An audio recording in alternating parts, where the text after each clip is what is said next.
And so I love to watch TV, and I love particularly reality music shows on TV, especially the likes of X Factor and Britain's Got Talent. There's something that really inspires me when I watch these things, and I think it's because you find people who all they used to do is maybe sing in their bathroom and sing in their room and sing to their friends, and then suddenly they are given this large platform, and they come up and they sing, and their lives change from there. So I every year, for only God knows how many years, I watch these shows. I was still watching till yesterday night. And so in 2009, for those who watch, if you know this woman, her name is Susan Boyle. And I remember 2009 when I watched this, because she got up on stage, and you know, the judges were laughing, the audience was laughing, me in my house, I was laughing. Because, you know, you can just judge people and wonder, this one is just going to, terrible. She's going to make us laugh. And, you know, they asked her what she wanted to do. She said she wanted to sing. Sing, okay, let's laugh. A good laugh would be good for today. And Susan Boyle, she was 47 years old. She said she lived alone. She said she lived with her cat. She said she had never been kissed. So, you know, her story just made for a good comedy. But by the time she started to sing, and she did a classical song, I Dreamt a Dream, everybody was totally blown. From the first line, we just thought, what is this? By the time she finished, even in my house, I gave her a standing ovation. And it occurred to me, which is why I watch these shows, how for 47 years, she hadn't been able to express this passion of hers for some reason or the other. She had tried at times, but, you know, it just never came together. And all of a sudden, she becomes this internet sensation. Her video has been watched more than 100 million times on YouTube. Fast forward to, this was in April 2009. Fast forward to November 2009, she had released her first album. This is the same woman we just saw. By November 2009, the album that she released then became the hit debut in UK. Never done before.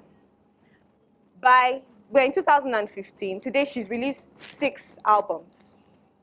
She has sold millions worldwide. She did this at 47. And for me, you know, I just thought, what if she never tried? What if she never aspired? One of the things TED does is we talk about ideas, ideas, and ideas. And we say that ideas rule the world. But the question is, do ideas really rule the world if they stay in your head? So you come here, and you're inspired, and you're told how you can change the world through technology and all of these things, and then you live here and you do nothing about it. What's the point? Really, what's the point? It's one thing to have a desire. It's one thing to have a dream. It's another thing to say, you know what, I am going to pursue this dream, and I'm going to do something about it. And that is what changes the world. Not if the idea is in your head, not if it's a goal, not if it's a vision, not if it's a dream. Desire is one thing, pursuit is another thing entirely. Then catching the desire is another thing entirely. And that is what I want to talk about today. Because just like Susan, at 10, I knew what I wanted to be. And so I literally tailored my life to become, well, a media person. So by the time I got to secondary school, obviously I went into art class. I didn't even like math, so sciences were the furthest thing. Accounting, no. Immediately went to art class.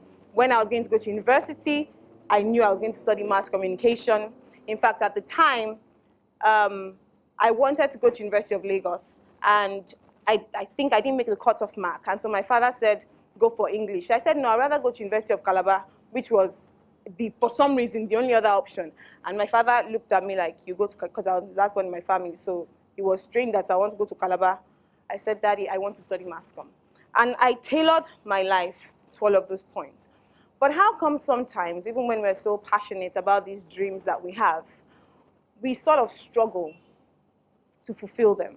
And I find that a lot of us have that struggle. So you carry these things in your heart, and especially in a society like ours, it seems that, you know, everything is just working against you to not be able to fulfill your dream. So one of the things that I find is that first things first, we don't believe in ourselves enough. For some reason, there is a lack of self-belief in the average young Nigerian person. It can be the way that we're brought up, I don't know what it is. And it's interesting because in this so-called selfie generation, where we take all the pictures in the world, In fact, sometimes you realize that the reason why you would take 20 photographs of yourself to look for the best one is really because there's a lack of self-esteem. And so your self-esteem comes from the amount of likes and the amount of followers, not because you truly believe yourself on the inside. And so some people truly have nightmares because, you know, it's like you post the thing and you're waiting. It's just 1 like. 5 minutes, 2 likes. One day, it's still 10 likes. And they begin to palpitate because you're like, people don't like me. What really is the core of our self-esteem? And if you don't believe in yourself, you cannot achieve any dream that you have, regardless of who believes in you. If you don't have self-love, self-trust, self-regard, self-respect, whatever it is, self-confidence, to say that, you know what, I know what I want to do, and I will stand for what I want to do, there is nobody that will believe in you. Another reason why I think that, you know, we find it hard to fulfill our dreams is because of fear, which is truly very, I mean, there's a fear of many things. We fear everything. You know, when you watch films and the white man will hear a noise, they'll be walking towards the noise. The black man will hear a noise. You would have run outside the gate. You know, but you see the white man going to the door. Anybody there? Anybody there? And I'm like, dude, you're supposed to be going the other way around. We are built to be afraid in our society. So imagine when you want to fulfill your dreams. You fear, what will people say? You tell your mother, Mommy, I want to be this. If you come from, you know, there's no money, there's no this. We fear you're not pretty enough. We fear you're not good enough. You can't speak well enough. So many things, the fear of the unknown, how, what, I don't even have enough resources. I don't have this, I don't have that. So many fears that assail us for many years of our lives. Even the fear of loneliness, the fear of rejection. So what if I knock on the door and I say I want to do this and they say no, and we let all of these things hold us back from achieving our dreams and from achieving our goals. The fear of disappointment, the fear of pain, and most importantly, the fear of failure. Now, I like this thing called failure because, you know, it's such a phenomenon. But I've realized that everybody in life fails. Ask anyone who has started anything that has made sense, from the Dangotes to the anyones. There's always a point in time in life where you fail. And failure does not necessarily mean that you can't do it, which is why I really like Thomas Edison and his story. And he says that in school, his mother had to pull him out of school because the teacher said, you know what, this boy is just, he does not know anything. And then I do not understand. You know, when we hear he tried to make the light bulb 1,000 times, first, I really don't know how true that story is. But just in case it's an exaggeration, meaning maybe he tried 100 times. I cannot imagine trying something 20 times. The first time, the second time, the third time, by the 10th time, I would have given up. Because really, there are so many things I can do. By the 100th time, I must really be crazy. Because why am I wasting my time? But for a man to believe in something so much and to try it 1,000 times till he achieved it, I think is such a major feat in understanding that, like he said, failure wasn't that he failed 1,000 times. It was that he found 1,000 ways not to do it, so that by the 1,000th time, he found a way to do it. But how many of us can push and stay and persevere that far till we achieve our dreams and our goals? How many of us can have doors shut in our faces, people say no, people that are your friends and family, people that you think will support you, and they will say, you know what, I don't really think this is what you should do. And you know deep within your heart, this is what you want to do. You know this will work. You know this can work. And it's not even, sometimes, it's not about starting a business, because we're always thinking when we say pursue your dream, it means it's to be an entrepreneur. Your dream can be you want to be a doctor, you want to be a lawyer, you want to be a musician. It can be anything, as long as it's your dream and as long as it's what you believe in. And so I find that the key, personally for me, to achieving your dream is, first of all, to be able to motivate yourself. Now, I say that because even after I then finished university, and at that point, I came to understand the power of the media. I work in a very powerful, the media is what has affected all of us in our lives. So I understand the power of my industry, and I decided that I wanted to tell people stories. And I finished school in 2006, and I struggled with that for maybe the next 5 years. I just thought, there was just always a reason for me to tell myself that I could not do it. I had camera, I went to do a master's, I went to do a course in production. I did all the quote and unquote things on the outside that I needed to do to ensure that I could fulfill this dream of mine of saying, I want to change the world through the media, I want to tell people stories, I want to help the helpless, and all of those things. But I still could not. By 2011, after I'd finished the course, I said, Toyin, you really should be able to at least do one film. Just do. Even if it's rubbish, just do something. So I called a friend and I said, I found this story online. And it really fascinated me because it was a family of 5 children living with sickle cell. Well, the family that had 7 children, and 5 of them had sickle cell. And that in itself, I could not understand how the family, was coping with it. So we went to see them. At the time, they were living in Corridor, and we told the story. And I thought I was pumped up. When you do one thing and like, yeah, I've done this, I can do the next one. I realized you have to motivate yourself every single second. Because sometimes when you achieve something, it can either go 2 ways. It can be that there's much more energy to achieve the next thing, or you were so overwhelmed by what you achieved. You sort of fall back into, this thing might be too hard. Maybe I should leave it. And I think I sort of fell back into that. And so I did that story and I felt, okay, I had done this, but I needed that constant self-motivation.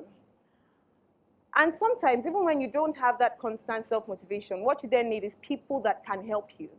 So you need to surround yourself with people that believe in you. You need to surround yourself with people that can tell you, you know what, you can do this. You need to surround yourself with friends that can say, I believe in your dream, I believe in your goal, I know that you can do this and that. So in 2014, my birthday was coming, and I felt it was an important milestone in my life. And I had been called media practitioner, content developer, I had worked for all the big names, and I felt very empty because I couldn't say that this is what Toyin had done. And this was my dream of what I wanted to do. So I had fulfilled people's dreams for them in all sorts of spheres. So I think that was the final motivation. And I said, I really just want to do something for myself and something that I would believe in. And so I found this young man called John Sumonu. Now, John's story was a story of no excuses because, as you can see, this is how John is. He's been like this since before the age of 1. He had something happen when he was a child, and he lost the use of both legs. But what I liked about John when I found him, first, he's an accountant in an organization. I could not understand that. Second, he's in his final year in LASU. I could not understand that because whenever I see people like this, they are always on the road begging for money. Third, he had a wife and a child. I could not understand that. So I said, I have to tell your story. And so in 2013, I carried my camera and a friend, and I said, regardless of this one, I can't try to tell the story of somebody like this and have an excuse myself standing like this. It just can't work. So from about July to December 2013, I followed John around. I carried camera, went to his house, went to this, went to that. After I put all of the footage together, I think I got into the bug of being so overwhelmed again. I dropped it. So by the time my birthday was coming in 2014, I told myself, Oluwatoyin, you need to do this. It would be a birthday gift to you to say you've achieved this in your life. And so we put the film together and put the story together, and we did John's story. And John's story for me is one of those stories that tell me that we have no excuses in life to not achieve our dreams and our goals. There is nothing that you can say is stopping you from being who you are or from being who you want to be. Regardless of your background, regardless of your experience, regardless of your family, regardless of no resources, all those things we tell ourselves. If a man can be like this, John's office is somewhere on the island, and John lives in Abuja. For those of you that understand where those two places are, you'll understand how much he has to go through every morning. When there is no rain, he crawls on the floor. So by the time he gets to his office, he's soaked, not with water rain, but with the mud on the streets of Lagos. He doesn't have a car. He can't even, well, he can drive a car, but he doesn't. I know that there are cars for people with his condition, but he doesn't have a car. And he does that every single day of his life to ensure that he makes ends meet for a family. Even the fact that he has a wife, I could not understand how he toasted his wife. I did speak to his wife in a documentary, and apparently they've been friends from childhood. And the first day, John had the confidence to tell her, "I love you." She looked at him and she said, "Why would you tell me such a thing?" I could feel her because I was like, "Abba, but John, how? Where are we starting from?" You know, but if a man like this can have such self-confidence, such determination, such will. He started primary school at the age of 10 when his younger sister was in primary 6. That's because his mom really didn't know how to handle his condition, and so she didn't allow him to go to school. But eventually, then he was homeschooling himself. So eventually she said, "You know what, go to school." When they saw that he was brilliant, because he had been homeschooling himself, he was given a double promotion at some point. And so his life has been one of constant challenges, but he's here today. What excuse do you have? What excuse do I have? I'm sorry, but there is none. There is truly none. And so on ending this, I'm going to say, the truth is, life is rough. Life is hard. Life is not a bed of roses. Fulfilling your goal is not a bed of roses. So your plan is just, this is where I am, this is where I'm going. This is the real plan of life. It's up and down. It's topsy-turvy. I like this one. It's snakes and ladders. For those that remember that game. But it's the reality. And if you wake up and you first understand that it's the reality of life, then when you get up and you face the hard times, you take it as it comes, you brush it off, and you move on.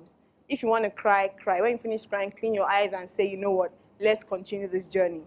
But you owe it to yourself. If you don't want to do it for yourself, you owe it to your family. If not for your family, you owe it to your pride and your ego. You owe it to somebody to ensure that all of these ideas that we carry and these dreams and these goals that we have, that one day you can stand and you can say that I did it, that I achieved it.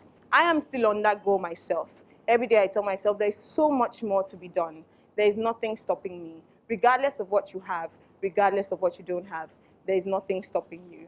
So I would say that I hope that all of us, at one point or the other, would be the light that we are.